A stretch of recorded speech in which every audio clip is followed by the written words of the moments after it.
Everybody, welcome back to my YouTube channel. Today is the final installment of my BD conversations with Steve Guest. I really enjoyed this full conversation we had. Obviously I've broken it up into 3 parts for you guys, so I hope you've enjoyed it too. It was just really interesting to hear from Steve about his career, what's worked for him with business development, things he's learned, and just for us to kind of like share ideas and have a chat about something we're both really passionate about as well. So yeah, this is the final part.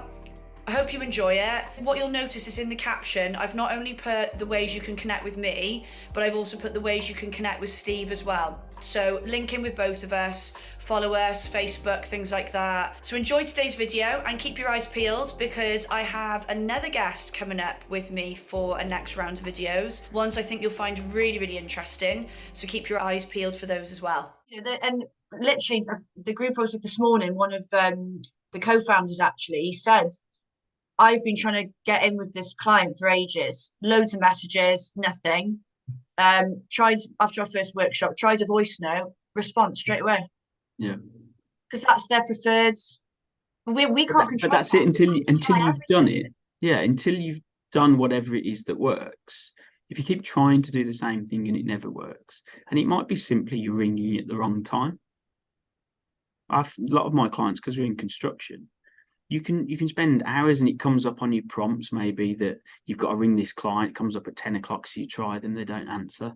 You try them in 2 days at 10, they don't answer, and then you think, oh, do you know what, it's construction, maybe I'll ring earlier, 7:30, 8 o'clock, because most people are on site or going to site, and you get an answer. Yeah. It's just thinking a little bit more about who your audience is and knowing perhaps how they responded the last time. Yeah, I love it. I love elements of it. During COVID, I did what is now called the 4-day BD challenge. And the idea was to get consultants and get individuals to do something different each day. So the first day was all about social media, personal branding, set them up for the week in terms of this is what you're going to post during the week. And you're trying to strategically showcase who you are, what you do, how you go about things, add that personal element to it as well, to bring people to your profile so they get to see you or a little bit more about you. We did a day which was all about sales calls, so whether that be speccing a candidate in or ringing a client with something of value, not just hi, I'm Steve, I recruit for this and I'm based in the West Midlands, can I help you? Third day was about it was in-mails, messages, voice notes, and then the last day was e-shots and emails and how to kind of conduct that in a way that you're almost offering that call to action so you get some engagement. And I think putting all the elements together gives you a far greater chance of success than just going down the route you're most comfortable with.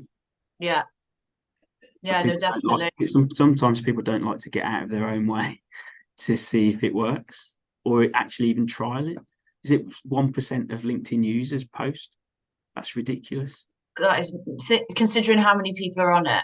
760 million profiles, I think, and I think it's something ridiculous. The numbers may have changed. It was like 260 million active daily users, of which most are probably recruiters. Yeah. Only 1% of those people are posting anything. It's ridiculous when you've got the ability to put something out and you can say, this is what I'm looking for, or this is who I am, this is how I work. Would you like to speak to me when you next have a requirement? And you can do it in front of thousands of people instead of your one-to-one call or your Zoom call or your one-to-one meeting. I just don't get it. I don't understand why people don't do it. And I was thinking, because when we had this chat today, I was thinking about, like obviously that we want to have a variety approach, but what is what would be my favorite? Because obviously I'm not a consultant anymore. When I was, phone calls all the way, but I'm thinking, now what would be and I think for me, and I do it kind of with my business now anyway, I'll always kind of try and softly get my way in via LinkedIn. So, I make sure I'm everywhere, commenting on things, liking things. I make sure I post a lot of video content so people get to know me without physically, having a one-on-one chat with me. But I just think LinkedIn now with the voice notes, you can even video call through it. The cold call doesn't need to be cold because you might have sent a little voice note on LinkedIn or be popping up everywhere. So then when you do pick up that phone, they're kind of familiar. They recognize the name at least, it's not so like when we started where you literally, no one had a clue who you were. You had to build it yourself, and it was off the back of you making excessive amounts of calls and making sure people knew who you were. I think this day and age, there's so many elements that you can do to build that up so much quicker. I used to have a folder that had my testimonials in from candidates and clients on letter-headed paper in little kind of what they call Polly Pocket things. Yeah. Not Polly Pockets, are they? I used to take that to client meetings. And when they said, well, why should I use you? I used to give them this folder and say, have a look through that. Like a brag file. Yeah. And I would always put their competitors at the top. So I knew they'd see it and think, well, if you're working with them, then I'd be interested. Now you've got things like LinkedIn where you can have testimonials, recommendations. They can see who you connected with. So many people don't do that, though. No, nobody does it. Well, not enough people do it. Every single candidate I would be asking them for, and I should have done it more with my clients, to be fair. But every single candidate, I mean, you can go and they're all still on my profile.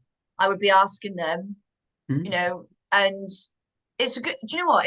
It's great a sales tool in terms of winning new clients and candidate attraction, but it just gives you such a boost. If you're having like a really bad day, like you have had like loads of rejection or dropouts, whatever, you look at some of those comments and it does cheer you up. You're like, this is why I'm doing what I'm doing. Like I am good at my job, like keep going. It's a good boost. I would say probably 70-75% of my placements last year came off the back of posting on LinkedIn and having somebody approach me as opposed to going out and trying to find someone. Yeah. Job boards, in my experience, has nosedived for a number of years. They do come up trumps occasionally, but they're not the go-to. They're not what they used to be. I mean, it used to be the go-to, wasn't it? Yeah, and I think now it's all about the network. It's about referrals. It's about showcasing what you've got, where you are, and what you do, for people to approach you in a more, I suppose, direct way. It's almost flipped on its head. But if you're not telling the world what you've got and what you do, why would anyone contact you? Yeah, it's almost integrating marketing into what you do. And it's more about now, I think, creating a little community, especially with your candidates, isn't it? Like, if you've got that a niche as well, making it more about that. It's changed. When I think back, it has changed so much, the way people has changed. I read a book called A Key Person of Influence by Daniel Priestley. This was 2015-16, I reckon. And I went down to see him for a seminar in London. There was only about 8 of us in the room. It was really good afternoon. And he signed my book and he put key person in construction, or key person of influence in construction. And from that moment, even though I'd already started to say that's who I wanted to be, it just echoes the fact that if you can become that person, you want a board of directors at a client or a group of candidates at a networking event, and one of them says, I'm looking for someone, or I'm looking to fill this, or I'm looking for a new role, the first name that comes to mind has to be mine. Yeah. And if I can get to that point, actually that's far more powerful than any sales call, because you've been referred. And a lot of my work now, whilst I still do the cold calls, I'm not shying away from it at all. A lot of it is more inbound now than it's ever been, because people know they come to me when they're looking for a role. And because I've done it for so long, obviously the trainees I placed 18 years ago and they're my clients. Yeah. Do you know what? I got to that point in my last agency with candidate and client. I've got my own business now. I'm doing training and coaching. I still get candidates that I've placed before come to me. Oh, I've got an interview with so-and-so drug company. Can you help me prep? Or a client might come to me and say, look, I know you're not doing it anymore, but there's a grad that really wants to get into the industry. Will you give us some help? We remember how good you were. They don't, and it's funny how even though you're not doing it anymore, you still keep, if you believe if you believe in that and you want to be that, it sticks around. That perception of you sticks. Well, it's that trust, isn't it? It's the fact that you've done things with integrity and you've done a high value job for someone, whether that's a placement or finding someone a new role. And I just think you become that reliable, consistent service deliverable, don't you? And an extension to, certainly for some of the business, I'm an extension to their brand, because they know I'll proactively work for them. Yeah. And same for when I'm trying to find someone a role. I still think that's quite rare. I think in recruitment, it gets a bad name because it has a high turnover of staff in a lot of places. It's certainly got better. Yeah. Over the years, it's been so kind of quick fire, 3 to 6 month turnaround of employees, that the level of service is poor because of that lack of consistency. And I think when you've got individuals that stick around for the long term and actually they just become part of the furniture, it's still quite rare. Yeah, no, definitely. Obviously, the market's starting to change. Picking up a job isn't as easy as it was even a year ago. It is starting to change. Obviously, you're still immersed in it. You've got your consultancy. What for you at the moment would be a big, I suppose, tip or something you're finding that's working with the market being more challenging with business development? So for our industry, getting the vacancies isn't a struggle. I'm confident I could ring pretty much any contractor around the Midlands and place good estimators and surveyors with them. The key for me is developing the candidate side and attracting more candidates. Which links with the BD anyway, doesn't it? Yeah, it's always been the same construction. I think last year was one of the toughest years I've probably had, because there were so many opportunities and so few individuals looking. And then when you found individuals 2 or 3 offers, they would be counter offered astronomical amounts, and they'd either stay or they'd have another 2 or 3 opportunities from somewhere else. So it's finding that balance to know that you've always probably got to have 2 or 3 backups for the one that you think is going to get offered, which is a struggle when there's not enough people anyway. Yeah. The tips for BD for me, I think, are your standard kind of who, what, why, where, when, and how. Making sure conversations are all about those, and it's about adding value, it's finding pain points, it's offering solutions and thinking slightly differently sometimes, and giving the client the answer they need. In terms of, if a client rang me and said, Steve, we need a senior planner in construction, I know they're really rare. I've probably placed 4 over my time as a recruiter, so trying to find a senior planner is really difficult. If I just say, yeah, I'll put the advert out, I'll go and do some marketing, I'll see what I can do. That's the standard recruitment answer. Thanks for the job, I'll go and see what I can do. Of course I'll fill it. Yeah, exactly. And the likelihood of them filling it is really slim. So I can tell them, in my experience, this is what the market offers. You can get an assistant, or you might get someone over and above a senior, and you're going to have to pay through the nose to get them on board, but they might only need 2 or 3 days a week. I offer what the market, or I advise what the market offers. And that is different to most, because I do it on the basis that I'm not just saying what you need, I can do. Because it's being a consultant. It's exactly that. So it's offering communication, it's staying consistent, it's doing things when you say you're going to do them, and backing it up with good information. Even if you're struggling to fill a role, tell the client what you've done to try and fill it. I've spoke to 250 people and the feedback isn't great. This is what they've said, or they're just not suitable. That person's not looking for that sort of salary, whatever it might be. The more you can feed back, actually, the easier it becomes. It's just sharing our knowledge, isn't it? And being a consultant, I think a lot of recruiters are doing a very average job. They're doing the bare minimum. They're just touching the surface. Yeah. But actually, it's in our job title. We are consultants. Yeah, we're the experts in what we do. But we need to share that knowledge. So if we get approached about a role where we know the salary is completely unrealistic, or like you said, it's going to be really hard to fill, but we can provide other options or alternatives as suggestions, why aren't we doing that? Yeah. And sometimes the difficult conversations often turn out to be the best conversations, because it'd be the first time the client sat there and thought, you know what, no consultant's ever said that. And yet the other 5 consultants we gave this to still haven't filled it. Well, that'll be why. Because they're just not saying. Exactly. I just think that's the fun bit. But nobody does it. I know, but I love We stuff. all I like all of we all that stuff. promise the earth, don't we? Yeah. Yeah, I And feel it for you, yeah. I think I spent so many years being let down by salespeople when I was a buyer, and I think I came into the industry knowing that I could offer something different. And actually, if it was just honesty and communication and setting expectations, for me, I was going to be far better than the salespeople I'd dealt with. Yeah.